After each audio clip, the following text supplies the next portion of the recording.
Hi everyone, welcome to Learn English Everyday YouTube channel. English பேசணும்னு நினைக்கக்கூடிய ஒவ்வொரு பிகினர்ஸ்க்குமே பெரிய ஒரு கஷ்டமான விஷயம் என்ன அப்படின்னா நம்ம சென்டென்சஸை எப்படி ஃபார்ம் பண்றது, தமிழ்ல எப்படி நம்ம ஒரு வாக்கியத்தை அமைச்சு பேசுறோமோ அதே மாதிரி இங்கிலீஷ்லயும் நம்ம எப்படி பேசலாம், சின்ன சின்னதா எப்படி பேச ஆரம்பிக்கலாம், சின்ன சின்ன சென்டென்சஸ் எப்படி நம்ம உருவாக்கலாம். எனக்கு ஒரு சில வார்த்தைகள் தெரியுது, அந்த வார்த்தையை வச்சு எப்படி நம்ம சிம்பிளா ஒரு சென்டென்ஸை மேக் பண்றது, இதுக்கான வீடியோஸை நான் தொடர்ச்சியா உங்களுக்கு ஷேர் பண்ணிட்டு இருக்கேன். நாம பார்க்கக்கூடிய இந்த வார்த்தைகள் ஆல்ரெடி உங்களுக்கு தெரிஞ்சதா கூட இருக்கலாம். அண்ட் ஒரு சில விஷயங்கள் நீங்க புதுசா கூட லேர்ன் பண்ணிக்கலாம். ஸோ பிகினரா லேர்ன் பண்றவங்க ரொம்ப ரொம்ப பேசிக்கா இருந்து கத்துக்கிறது தான் நிறைய பேர் விரும்புவாங்க.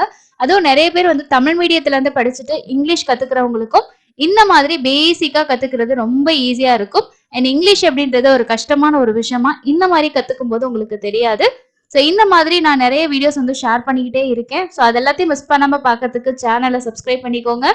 இதுக்கு முன்னாடி நான் 2 வீடியோஸ் ஷேர் பண்ணியிருக்கேன். ஸோ அதை நீங்க செக் பண்ணி பார்க்கலன்னா கண்டிப்பா அதையும் நீங்க செக் பண்ணி பாருங்க. இன்னைக்கும் நம்ம ஒரே ஒரு வார்த்தை தான் புதுசா கத்துக்க போறோம். அண்ட் அந்த வார்த்தையை வச்சு நம்மளால எவ்வளவு சென்டென்சஸ் எவ்வளவு சிம்பிளா மேக் பண்ண முடியுது அப்படின்றத இந்த வீடியோல கத்துக்கலாமா? ஸோ வாங்க வீடியோக்குள்ள போகலாம். இன்னைக்கு நாம திஸ் அப்படிங்கிற இந்த வார்த்தையை வச்சுதான் நிறைய சென்டென்சஸ் உருவாக்க போறோம். திஸ் அப்படின்றது நிறைய பேருக்கு தெரிஞ்சிருக்கும். இதோட தமிழ் அர்த்தம் என்ன அப்படின்னா இது. ஸோ இந்த திஸ் அப்படிங்கிறது நம்ம எங்க பயன்படுத்தணும் அப்படின்றத ஃபர்ஸ்ட் தெரிஞ்சுக்கணும். அப்பதான் நம்ம சென்டென்சஸ் மேக் பண்றதுக்கு உங்களுக்கு ரொம்ப ஈஸியா இருக்கும். திஸ் அப்படின்னா நம்மளுக்கு பக்கத்துல இருக்கக்கூடிய ஒரு பொருளையோ ஒரு நபரையோ நம்ம சொல்ல போறோம், அவங்கள மென்ஷன் பண்ணி சொல்ல போறோம் அப்படின்னா நம்ம திஸ் அப்படின்னு சொல்லி பயன்படுத்தலாம். திஸ் அப்படின்னா இது நமக்கு பக்கத்துல இருக்கக்கூடிய ஒரு பொருள் இல்லைன்னா ஒரு நபர். இது சிங்குலர், அதாவது ஒரு பொருள் அல்லது ஒரு நபரை குறிப்பிடும் போதுதான் நம்ம திஸ் அப்படின்னு பயன்படுத்தணும். அது நம்ம பக்கத்துல இருக்கக்கூடியவங்களை சொல்லும் போதுதான் திஸ் பயன்படுத்தணும். இப்போ நாம நமக்கு பக்கத்துல இருக்கக்கூடிய ஒரு பொருட்களை சொல்றதுக்கு எப்படி சென்டென்ஸா மேக் பண்ணலாம் அப்படின்னு சொல்லி ஃபர்ஸ்ட் பார்க்கலாம். இங்க நான் உங்களுக்கு ஒரு 8 சென்டென்சஸ் தான் கொடுத்துருக்கேன். இதே நீங்க ஃபார்மேட் வச்சுக்கிட்டு இன்னும் நிறைய உங்களுக்கு என்னென்ன தோணுதோ எல்லாத்தையுமே நீங்க மேக் பண்ணி சிம்பிளா பேச முடியும். ட்ரை பண்ணுங்க. ஃபர்ஸ்ட் சென்டென்ஸ் பாருங்க. இது ஒரு மரம். நீங்க ஒரு மரத்துக்கிட்ட நிக்கிறீங்க. நின்றுட்டு இது ஒரு முருங்கை மரம் இல்லைன்னா இது ஒரு தென்னை மரம், இந்த மாதிரி மரம் அப்படின்னு சொல்றோம். ஸோ நாம அந்த இடத்துல இருக்கோம், உங்களுக்கு பக்கத்துல அந்த மரம் இருக்கு. ஸ்பெசிபிக்கா மென்ஷன் பண்ணி சொல்லலாம், இல்ல ஜென்ரலா இது ஒரு மரம் அப்படின்னு கூட சொல்லலாம். இதை இங்கிலீஷ்ல this is a tree, this is a tree. இங்க திஸ் அப்படின்னா இது, அப்படின்னா ஒரு, ட்ரீனா மரம். ஸோ ஏன் அப்படி இஸ் அப்படிங்கிறது அங்க வந்திருக்குன்னா அது ஹெல்பிங் வேர்ட். இந்த ஆக்சுவலா இங்கிலீஷ்ல இருக்க சென்டென்ஸை தமிழ்ல நம்ம சொல்லணும் அப்படின்னா இது ஒரு மரமாக இருக்கிறது. இஸ் அப்படிங்கறதோட அர்த்தம் இருக்கிறது. அப்போ இது ஒரு மரமா இருக்குன்னு சொல்லியிருக்கோம். அதான் இது ஒரு மரம் அப்படின்னு சொல்லி ஷார்ட்டா சொல்லியிருக்கோம். அடுத்தது பாருங்க. இது ஒரு பந்து. This is a ball, this is a ball. இது ஒரு கதை புத்தகம். This is a story book, this is a story book. இது ஒரு car. This is a car, this is a car. இது ஒரு வீடு. This is a house, this is a house. இது ஒரு கோவில். This is a temple. இது ஒரு தேவாலயம் அப்படின்னு சொல்லணும்னா திஸ் இஸ் அ சர்ச் அப்படின்னு சொல்லலாம். ஸோ இதுவே மாஸ்க் சொல்றீங்க அப்படின்னா திஸ் இஸ் அ மாஸ்க் அப்படின்னு சொல்லலாம். அதுக்கு அடுத்தது இது ஒரு மருத்துவமனை. This is a hospital, this is a hospital. இது ஒரு மளிகை கடை. This is a grocery shop. இதுவே இது ஒரு நகை கடை அப்படின்னா நம்ம என்ன சொல்லுவோம், ஜுவல்லரி ஷாப்னு சொல்லுவோம் இல்லையா? ஸோ இந்த மாதிரி நீங்க உங்க பக்கத்துல இருக்க ஒரு விஷயத்த, ஒரு பொருளையோ இல்ல ஒரு நபரையோ நீங்க சொல்ல போறீங்கன்னா திஸ் அப்படின்னு பயன்படுத்தி இந்த மாதிரி சிம்பிளான சென்டென்சஸ் நீங்க மேக் பண்ணலாம். இது நான் உங்களுக்கு எக்ஸாம்பிள் தான் சொல்லியிருக்கேன். இந்த மாதிரி நிறைய நீங்க உங்களுக்கு தோணுற சென்டென்சஸை நீங்க கிரியேட் பண்ணி பேச ஆரம்பிங்க. ஃபர்ஸ்ட் பேச ஆரம்பிச்சாலே உங்களால ஈஸியா பேச முடியும், பயம் இல்லாம பேச முடியும்.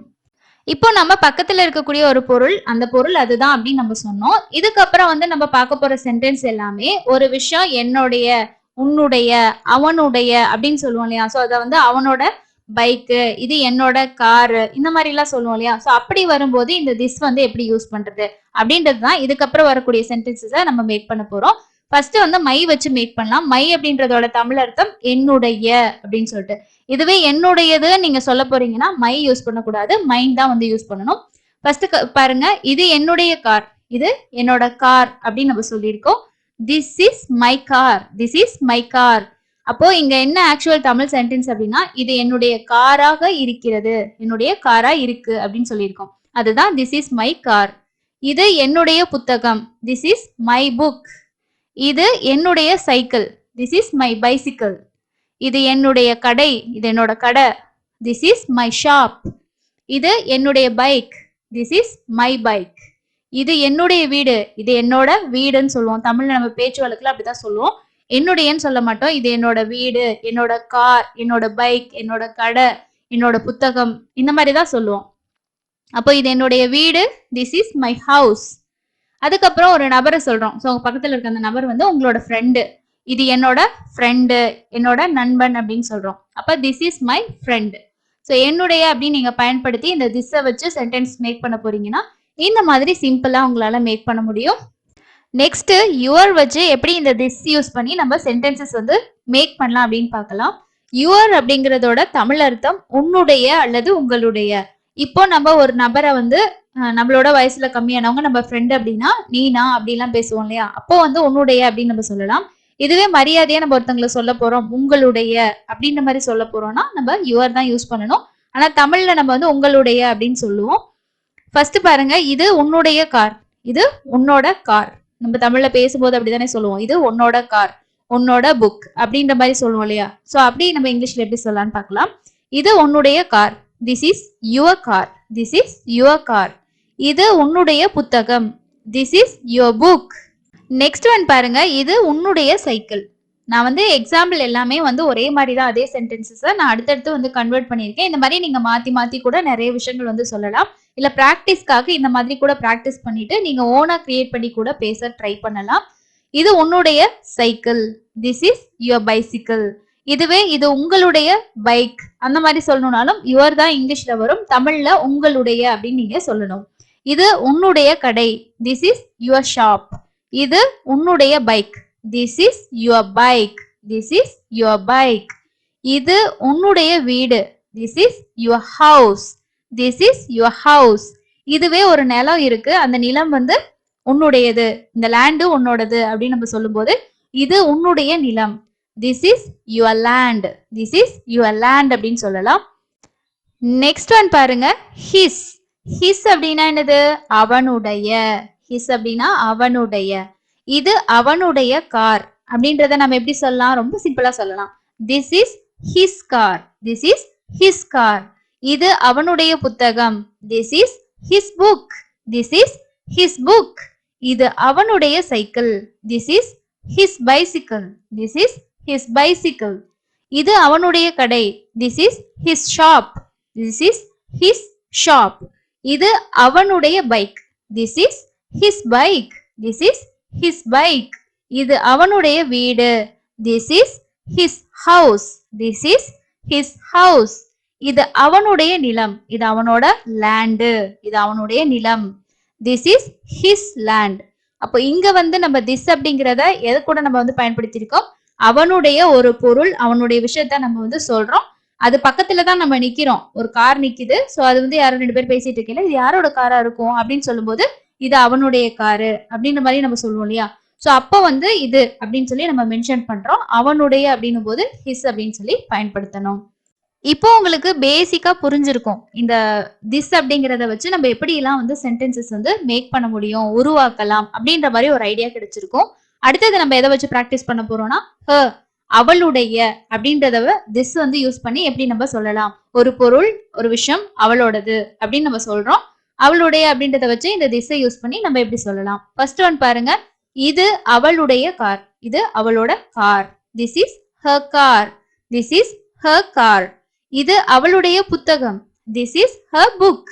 இதே வந்து அவளோட பென், அவளோட பேக், அவளோட பர்ஸ், அவளோட ட்ரெஸ், இந்த மாதிரி எல்லாம் கூட நீங்க சொல்லலாம். ட்ரை பண்ணி பார்க்கலாம் நிறைய சென்டென்சஸ். அப்பதான் உங்களுக்கு வந்து நிறைய திங்க் பண்றதுக்கு இங்கிலீஷ்ல வந்து வரும். அதே மாதிரி நம்ம பேசுறதுக்கும் ட்ரை பண்ணலாம். இது அவளுடைய cycle. This is her bicycle. இது அவளுடைய கடை. This is her shop. இது அவளுடைய bike. This is her bike. This is her scooty. இது வந்து அவளுடைய ஸ்கூட்டி அப்படின்னு கூட நம்ம சொல்லலாம். இது அவளுடைய வீடு. This is her house. இது அவளுடைய நிலம். This is her land. இந்த மாதிரி கூட நம்ம நிறைய விஷயங்கள் நீங்க வந்து சொல்லலாம். அண்ட் லாஸ்ட் ஒன் பாருங்க, அவர்களுடைய, இது அவர்களுடைய கார், இது அவர்களுடைய புத்தகம், அவர்களுடைய வீடு, அவர்களுடைய நிலம். சோ இந்த மாதிரி அவங்களோட அப்படின்னு சொல்லுவோம்ல. சோ இந்த வீடு யாரோடதுங்க? சோ நீங்க இருக்கீங்களே பக்கத்துல, இந்த வீடு யாரோடது அப்படின்னு கேட்டா இது அவங்களோடது. பக்கத்துல அவங்க இருக்காங்கன்னா இது அவர்களுடையது. சோ பக்கத்து வீட்டுக்காரங்களோட நிலம் தான் இது. அப்ப இது வந்து அவங்களோடது. அந்த மாதிரி நம்ம சொல்லுவோம் இல்லையா? சோ அப்பயும் நம்ம வந்து இந்த மாதிரி சொல்லலாம். ஃபர்ஸ்ட் பாருங்க, இது அவர்களுடைய car. This is their car. This is their car. இது அவர்களுடைய புத்தகம். This is their book. This is their book. இது அவர்களுடைய cycle. This is their bicycle. இது அவர்களுடைய கடை. This is their shop.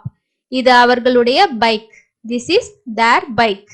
இது அவர்களுடைய வீடு. This is their house. இது அவர்களுடைய நிலம். இது அவங்களோட land. So this is their land. இந்த மாதிரி நிறைய விஷயம் நீங்க வந்து சொல்லலாம். இதுவே நான் இங்க சொல்லியிருக்கிறது தான் சொல்லணும் அப்படின்ட்டு இல்ல, எங்களோடது, இது எங்களோட வீடு நம்ம சொல்லுவோம்ல, எங்களோட வீடுன்ட்டு. ஸோ எங்களோட அப்படின்றத யூஸ் பண்ணி இதை வச்சு நீங்க நிறைய விஷயங்கள் சொல்லலாம். இது எங்களோட வீடு, எங்களோட கடை, எங்களோட ஃபேமிலி. ஸோ இந்த மாதிரி நிறைய நம்ம வந்து புதுசு புதுசா நிறைய விஷயங்கள் வந்து நம்ம கிரியேட் பண்ணி யோசிக்கலாம். ஸோ என்னென்ன விஷயத்துக்கெல்லாம் சொல்லலாம் அப்படின்னு சொல்லி நீங்க நிறைய விஷயம் திங்க் பண்ணீங்கன்னா உங்களுக்கு நிறைய சென்டென்சஸ் வந்து உருவாக்க முடியும்.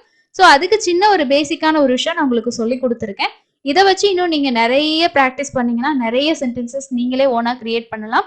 அண்ட் பேசுறதுக்கும் உங்களால ஈஸியா ட்ரை பண்ண முடியும். இந்த பேட்டர்ன் மட்டும் இல்லாம இன்னும் நிறைய சென்டென்சஸ் வந்து நீங்க ஓனா கிரியேட் பண்ண முடியும். ஃபார் எக்ஸாம்பிளுக்கு ஒரு சில விஷயங்கள் மட்டும் நான் சொல்றேன். இது ரிலேட்டடா ஆல்ரெடி நான் வீடியோஸ் வந்து ஷேர் பண்ணியிருக்கேன். அதை பார்த்தீங்கன்னா இன்னும் நிறைய சென்டென்சஸ் மேக் பண்றதுக்கு உங்களுக்கு நிறைய வேர்ட்ஸ் வந்து கிடைக்கும். அதாவது இப்போ நம்ம இந்த வீடியோல வந்து நம்ம என்ன பார்த்தோம்? ஸோ என்னுடைய கார் அப்படின்னு சொல்லி பார்த்தோம் இல்லையா? இது என்னுடைய கார் அப்படின்னு சொல்லி பார்த்தோம். இதுவே வந்து இந்த கார் என்னுடையது, இந்த கார் அவனுடையது, அவளுடையது, அவர்களுடையது, இந்த மாதிரி நம்ம பேசுவோம் இல்லையா? ஸோ இதெல்லாம் நம்ம அவர்களுடையது, அவனுடையது, இதெல்லாம் நம்ம எப்படி சொல்லலாம், இதுக்கு என்ன வேர்ட்ஸ் நம்ம பயன்படுத்தணும்னு சொல்லி ஆல்ரெடி நம்ம சேனல்ல டீட்டெயிலா ஒரு வீடியோ கொடுத்துருக்கோம். அதை பார்த்து நீங்க தெரிஞ்சுக்கோங்க. அந்த வார்த்தைகள் எல்லாம் நீங்க சப்ஜெக்ட் நிறைய கத்துக்கிட்டீங்கன்னா உங்களுக்கு நிறைய சென்டென்சஸ் மேக் பண்றதுக்கு ரொம்ப யூஸ்ஃபுல்லா இருக்கும். இனி இது எல்லாத்தையும் நம்ம பேசிக்கிட்டு இருக்க மாட்டோமே அப்படின்னு நீங்க யோசிக்கலாம். அப்படி கிடையாது. நிறைய விஷயங்கள் நம்ம திங்க் பண்ணி பேசதான் உங்களுக்குள்ள ஆட்டோமேட்டிக்கா இங்கிலீஷ் வந்து நல்லா பேசுறதுக்கு வரும். பயம் இல்லாம போகும். ஸோ அதனால நிறைய நீங்க ப்ராக்டிஸ் பண்ணுங்க. ஒரு சின்ன விஷயம் தெரிஞ்சிச்சுன்னா அதை இன்னும் எவ்வளவு பெரிய விஷயங்களா நம்ம வந்து பண்ணலாம், எவ்வளவு விஷயங்கள் யோசிக்கலாம் அப்படின்றத திங்க் பண்ணுங்க. நீங்களும் ஈஸியா இங்கிலீஷ் வந்து லேர்ன் பண்ணிக்க முடியும். இந்த மாதிரியே சிம்பிளா நான் நிறைய வீடியோஸ் வந்து தொடர்ச்சியா ஷேர் பண்ணலான் இருக்கேன். அண்ட் இன்னைக்கு நம்ம லேர்ன் பண்ண இந்த ஒரு வார்த்தையை வச்சு உங்களுக்கு தெரிஞ்ச 2 சென்டென்சஸை கமெண்ட்ஸ்ல வந்து ஷேர் பண்ணுங்க. அண்ட் இது போல வீடியோஸ் தொடர்ச்சியா ஷேர் பண்ணா உங்களுக்கு யூஸ்ஃபுல்லா இருக்குமா இல்லையான்றதையும் உங்களோட ஃபீட்பேக்கை கமெண்ட்ஸ்ல கண்டிப்பா இப்பவே ஷேர் பண்ணுங்க. அடுத்து இன்னொரு யூஸ்ஃபுல்லான வீடியோல மீட் பண்ணலாம். தேங்க்யூ.